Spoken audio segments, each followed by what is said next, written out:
The Pixel Buds A series are one of those accessories that are perfectly suited to those of you out there just wanting a no-nonsense pair of Bluetooth earbuds, and after a month or so of daily wear, I can't help but feel this is all they may end up being to many of you.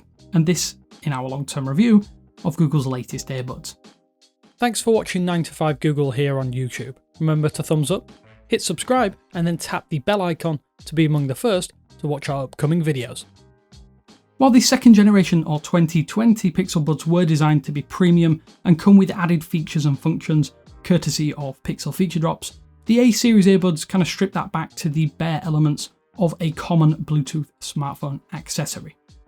If you're looking to pick up the 2020 version though, then we're sorry to be the bearers of bad news, but after being discontinued, if you want made by Google earbuds, then it's effectively A series or bust. Unless that is, you can grab a pair of the previous generation from a third-party seller. And after living with the A series for an extended period since launch, we've racked up some serious listening hours and now have some opinions of our own to share. On the face of it, telling the Pixel Buds and Pixel Buds A series apart might be harder than you think, given that substantial $80 price difference.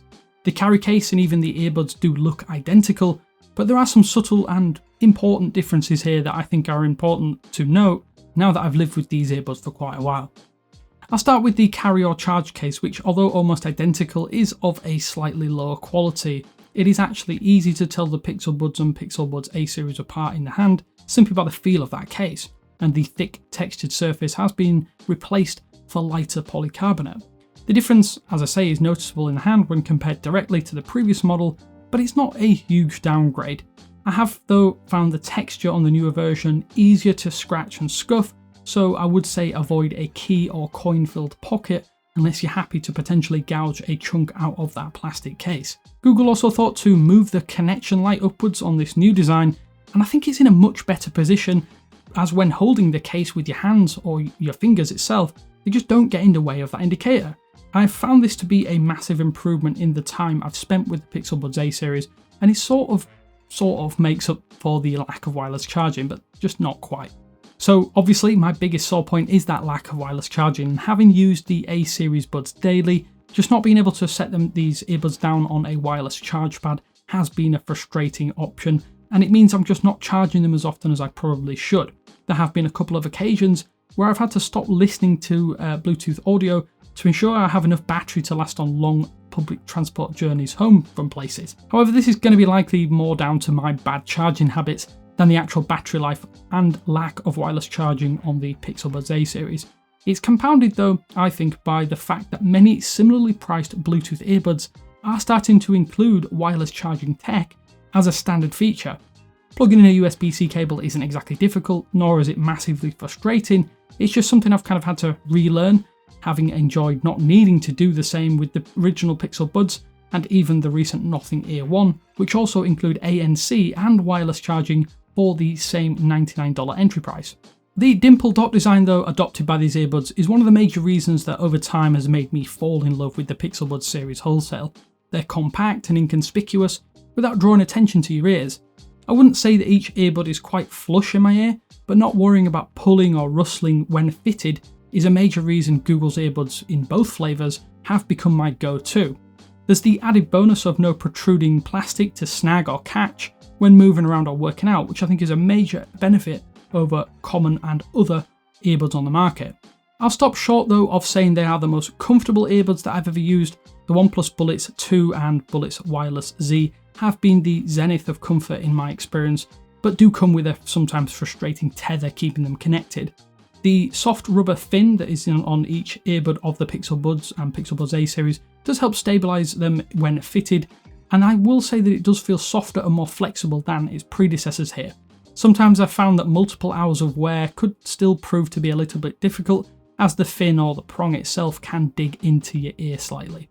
It's less of an issue though, and within a few weeks, the A series buds fin is nice and supple and softer from multiple hours of usage. I've got to say though that a lack of global and even some regional travel means that I haven't really thoroughly managed to test out the battery lifespan and therefore wear for more than a couple of hours at a time here. That said, I didn't have that much ear fatigue when wearing them for upwards of a few hours at home, The minor weight savings do make an overall difference in my experience, just not quite as much as you might have anticipated. I'll say though without question that the audio experience after some extensive burning is fairly good, but not quite full-bodied as the 2020 Pixel Buds. As our original review noted, there is just something lacking in the sound profile on the Pixel Buds A series compared to the Pixel Buds from 2020. And that's no indictment of the sound quality per se, as the A series offer pretty solid audio given their proposed price point. Bass response is good, and I would say that the profile is fairly neutral, even with the bass boost feature enabled. Not having ANC is not too much of an issue in my own experience, as the shape and size means that a good seal does block out tons of background noise. I can just about hear really low rumbles, but the passive isolation is really solid. That said, it would have been nice to have had ANC, but it's understandable as this would overarch the original version. I'm not sure if any other reviewers out there have noted though that the activation tones and sounds have actually been tuned when compared to the original Buds here. Tapping the pause or play audio is nice and softer, and it's, at least in my opinion, nicer to have pumped directly into your ear canal when accessing the touchpad controls and activating the Google Assistant. Now I will say that I have a bone to pick with earbuds and touch controls in general. Tapping and interacting with something that is directly plugged into your ear canal can be painful and uncomfortable because each tap can be almost deafening at times. The ace up the sleeve of the Pixel Buds A series though, as with last year's Pixel Buds, is that direct and excellent integration with the Google Assistant though.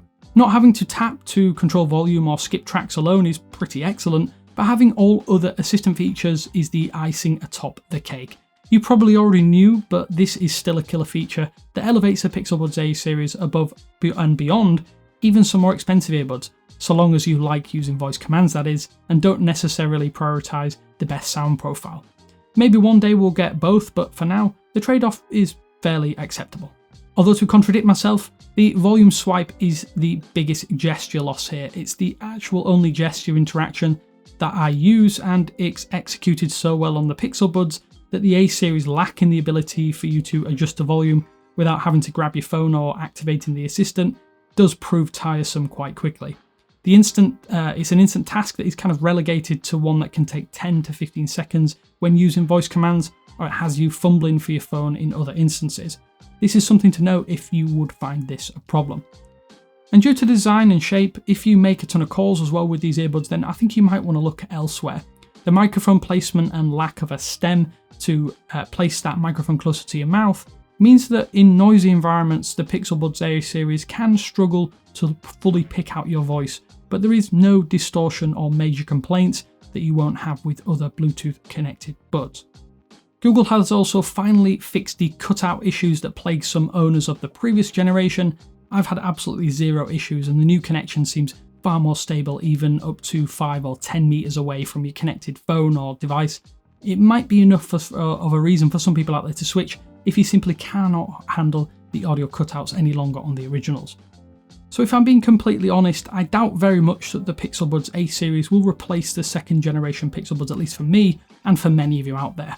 The lack of swipe controls has been something that I genuinely have really missed, and something I thought I actually could live without. Wireless charging has also been a little bit of a bugbear, but much less so. That's not to say that the Pixel Buds A series are bad Bluetooth earbuds, because they are most definitely not. Audio quality is not the strongest suit, but it's a competent component in the entire package, which is backed by excellent integration, smooth assistant operation, and a resolution to the audio cutout issue that has plagued last year's model. For most people, that is going to be enough of a reason to pick up these earbuds. Factor in the discontinuation of the 2020 model, and it's a recipe for success and the perfect companion earbuds for your Google Pixel. Although that said, if you have picked up the Pixel Buds A series, let us know how you're getting on down in the comments sections below. They're pretty good for the price, but who knows, we could see an upgraded version in the future that offers even more features and functions. Until next time though, this is Damien with 9to5 Google saying thanks for watching, and I will speak to you later.